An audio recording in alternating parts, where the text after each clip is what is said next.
Olá, estamos de volta com o nosso Drops do Céu, gotas de luz sobre sua vida. Estamos falando sobre o tema Deus no meu trabalho, princípios e valores, dicas e fundamentos para a nossa fé e vida profissional. Estamos numa subsérie baseada no livro de Daniel. Semana passada estudamos Daniel capítulo 2, Busque em Deus a saída. Hoje vamos para Daniel capítulo 3, Encontre-se com Cristo em meio à prova. Vamos falar um pouquinho do contexto de Daniel e dos seus amigos. Estamos falando da história de 4 jovens adolescentes que souberam da decadência do seu povo e presenciaram a queda da sua geração. Viveram um cerco de quase 18 meses de fome e necessidades do inimigo contra Jerusalém, viram quando atearam fogo à sua querida cidade, viram o templo de Jerusalém, a glória de Israel, ser destruído pelo invasor, foram raptados, foram deportados para longe dos seus pais, das suas famílias, sem saber o estado deles ou tendo visto a eles serem mortos. E agora eles teriam que servir ao Deus, a esse rei tirano, né, inescrupuloso e vaidoso e orgulhoso que os raptou. Como manter um padrão de retidão e depender inteiramente de Deus em um ambiente totalmente adverso? É este o contexto do livro de Daniel que nós estamos estudando. Será que é muito diferente do nosso tempo? Não creio. O que vocês acham que o Senhor Jesus quis dizer quando ele falou, eis que eu os envio? Ele enviou os discípulos e disse, eis que eu os envio como ovelha em meio a lobos. Na prática, queridos, esse mundo está muito menos por uma colônia de férias do que para um campo de batalha, e vocês sabem bem o que eu estou falando. E os tempos são maus, tempos maus se avizinham e de maneira muito rápida. Bom, então, se vocês querem estudar mais esse livro conosco, vamos lá, bora lá! Daniel capítulo 3, versículo 1 a 30. Passagem conhecida, situação extrema de confronto. O rei Nabucodonosor fez uma estátua de 27 metros de altura por 2,7 metros de largura. Isso dá um prédio de 9 andares, mais ou menos, e colocou na planície de Dura, na província de Babilônia. Em seguida, enviou os mensageiros e os altos funcionários, oficiais, governadores, conselheiros, tesoureiros, juízes, magistrados, todas as autoridades das províncias para que viessem diante dele e a dedicação da sua estátua que ele havia levantado.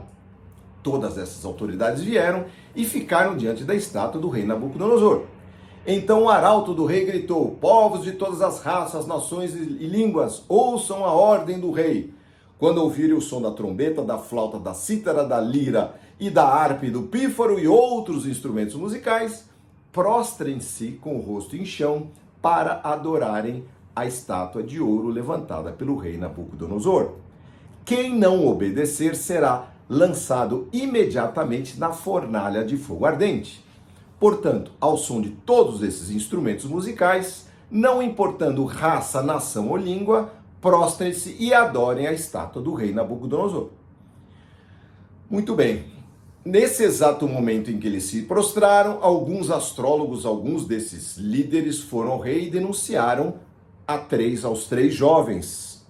Disseram ao rei Nabucodonosor que o rei viva para sempre. O rei publicou um decreto exigindo que todos se prostrassem e adorassem a sua imagem de ouro. Alguns judeus, Sadraque, Mesaque e Abednego, que o rei encarregou da província de Babilônia, capítulo da semana passada, não lhes dão atenção. Recusam-se a servir os seus deuses e não adoram a estátua que o rei levantou. Então Nabucodonosor se enfureceu e ordenou que trouxessem a Sadraque, Mesaque e Abednego diante dele. Quando eles foram conduzidos à presença do rei, ele lhes disse, Sadraque, Mesaque e Abednego, é verdade, é de propósito que vocês se recusam a servir meus deuses e adorar a estátua que levantei? Eu lhes darei mais uma chance de se prostrar e adorar a estátua que eu fiz, quando ouvirem o som dos instrumentos musicais. Se, contudo, vocês se recusarem, serão lançados de imediato na fornalha ardente. E quem ou qual é o Deus que será capaz de livrá-los das minhas mãos? Uau, aí mexeu, né? Sadraque, Mesaque e Abednego responderam, ó Nabucodonosor, não temos necessidade de nos defender diante do rei. Se formos lançados na fornalha ardente, o Deus a quem nós servimos pode sim nos salvar. Sim, ele nos livrará das suas mãos, ó rei. Mas ainda que ele não nos livre, queremos deixar claro que jamais serviremos os seus deuses ou adoraremos a estátua de ouro que o rei levantou. Diálogo tenso, a coisa pegou aqui, não é? Quem é o Deus que pode livrá-los das minhas mãos? Disse Nabucodonosor. E a resposta: se nós formos lançados, o Deus a quem nós servimos, sim, ele pode livrar das suas mãos de qualquer coisa. Mas ainda que ele não nos livre, nós queremos deixar bem claro que não vamos servir os seus deuses e jamais nos prostrar diante da estátua que o Senhor levantou. Bom, gente, esse momento foi um momento crítico, né? Esse é um dos textos mais críticos em que a fé é colocada diante, e a fé e princípios cristãos de valores, no caso não cristãos mais judeus, mas princípios de Deus, foram colocados em xeque por uma situação e uma ameaça. Talvez você tenha situações assim, eu tenho várias em que eu fui colocado em xeque e o meu Deus me livrou de todas as situações. Não passei pelo fogo, não passei pela água, a água mais ou menos uma enchente, mas foi colocado em xeque sim a nossa fé. E aí, como nós vamos agir? Vamos contemporizar? Pode ser que tenhamos que mostrar a nossa fé diante de situações adversas bem proximamente, ou daqui a pouco, sei lá. Bom, a continuação, Nabucodonosor se enfureceu tanto com a resposta dos 3 jovens que o seu rosto ficou desfigurado de raiva. Ele ordenou que a fornalha fosse aquecida 7 vezes mais do que de costume. Deu ordens também para que alguns dos homens mais fortes do seu exército amarrassem aos 3 jovens e os lançassem na fornalha de fogo ardente.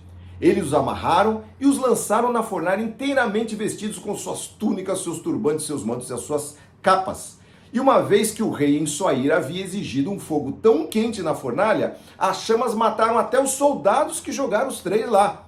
Assim, Sadraque, Mesaque e Abednego, amarrados, caíram nas chamas intensas. De repente, porém, o rei se levantou espantado e disse aos seus conselheiros: não foram 3 os homens que amarramos e lançamos na fornalha? E eles disseram: sim, foi, rei. Olhem, disse Nabucodonosor, eu vejo 4 homens desamarrados andando no meio do fogo sem se queimarem. E o 4º homem se parece com um filho de deuses. Outra tradução, filho dos deuses. Outra tradução, parece um anjo. Então Nabucodonosor se aproximou mansinho, né? O máximo que pôde da porta da fornalha e gritou: Sadraque, Mesaque, Abednego, servos do Deus Altíssimo, saiam, venham aqui. E eles saíram do meio do fogo. E os altos funcionários e oficiais e governadores se juntaram ao redor deles e viram que o fogo não os havia tocado. Nem um fio de cabelo da cabeça deles estava chamuscado e suas roupas não estavam queimadas ou sequer tinham cheiro de fumaça. Gente do céu, como é que pode acontecer um negócio desse?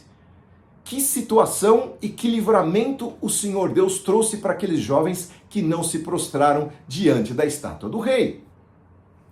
E Nabucodonosor disse as seguintes palavras: louvado seja o Deus de Sadraque, Mesaque e Abednego, ele enviou seu anjo para livrar seus servos que nele confiaram.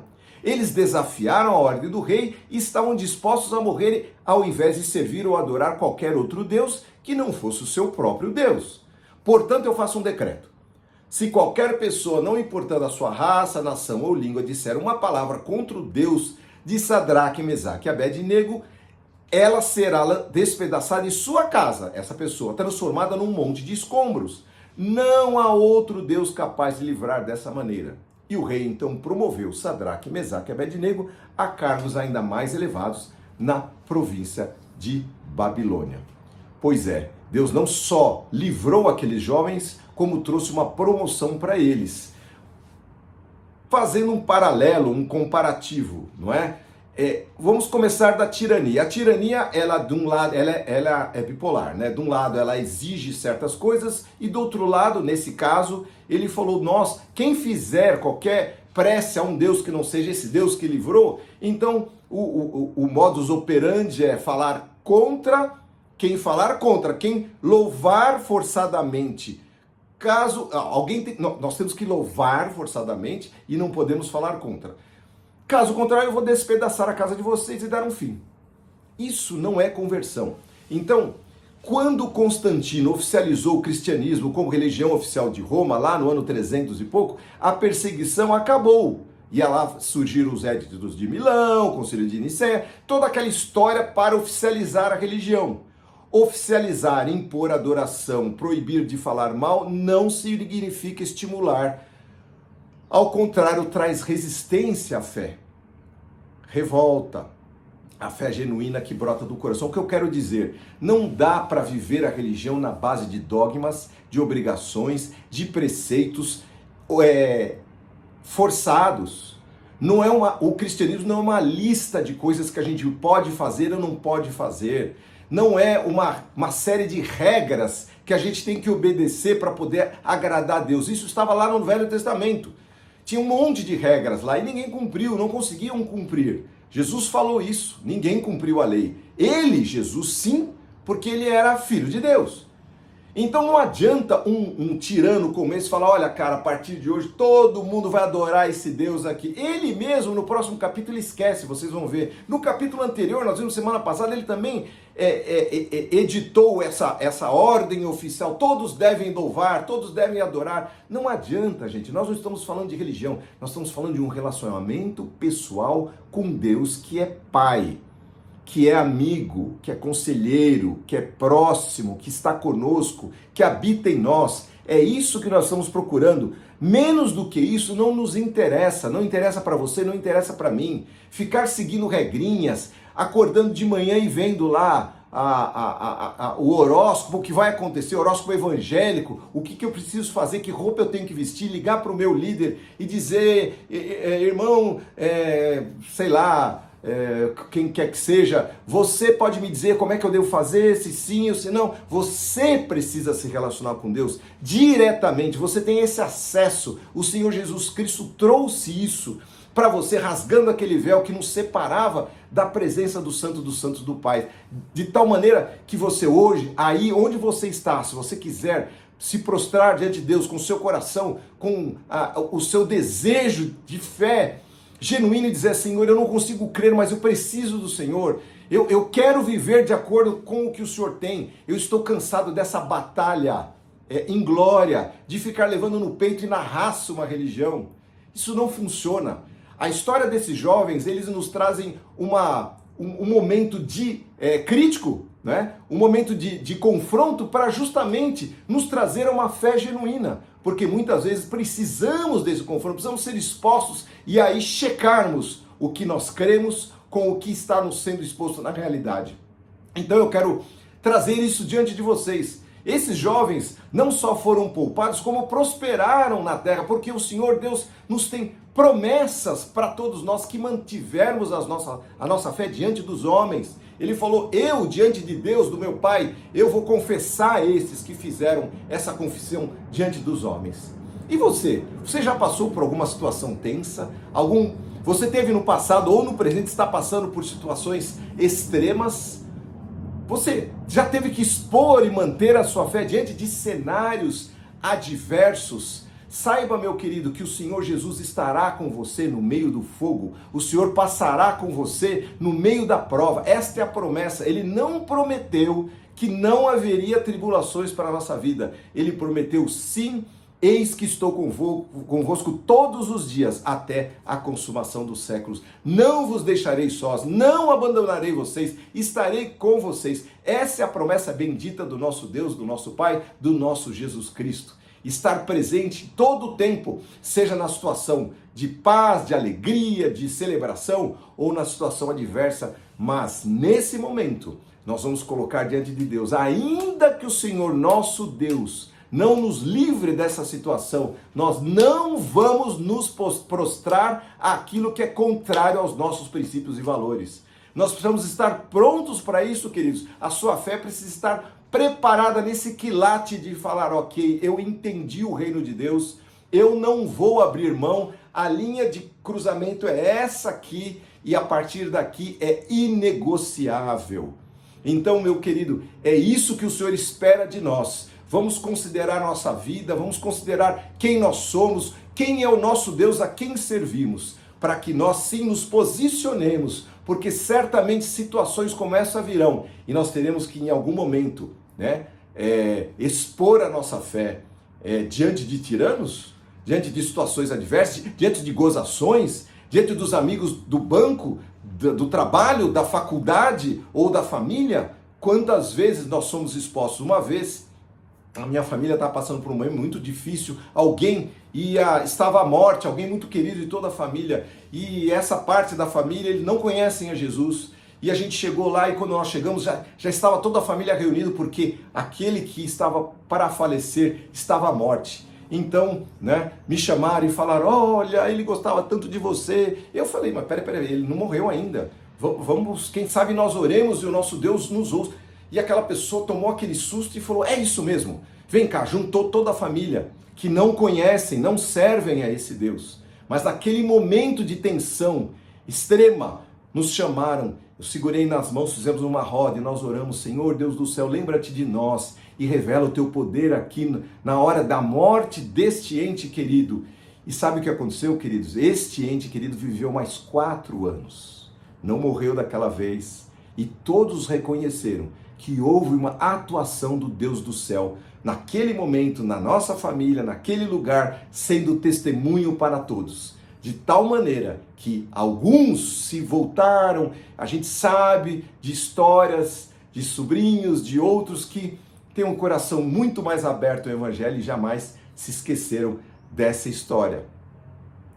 Fomos colocados em xeque, junta todo mundo e fala, é agora. E aí naquela hora você tem que entrar com a sua fé. Vamos orar, porque precisamos dessa fé. Senhor, vem, Senhor. Vem, Senhor, sobre nós, revelar o teu braço forte. Talvez muitos que estão ouvindo essa palavra estejam passando por situações difíceis, situações extremas de confronto, mas o Senhor é Deus, estará conosco. Senhor, seja em que situação for, seja no gelo, seja na neve, seja no fogo, seja na água. Senhor, em tudo, Senhor, em todo momento o Senhor estará conosco, é a tua promessa. Então eu te peço que o Senhor venha renovar a nossa fé, renova a nossa mente, renova, Senhor, as nossas entranhas, que nós nos voltemos a Ti e Te adoremos e Te busquemos de todo o nosso coração, com toda a nossa fé, com todos os nossos pensamentos e as nossas forças, de tal maneira, Senhor, que a Tua luz brilhe ao nosso redor e que seja testemunho, Senhor, na boca de um tirano até, de que o Senhor é Deus e que não há outro além de Ti.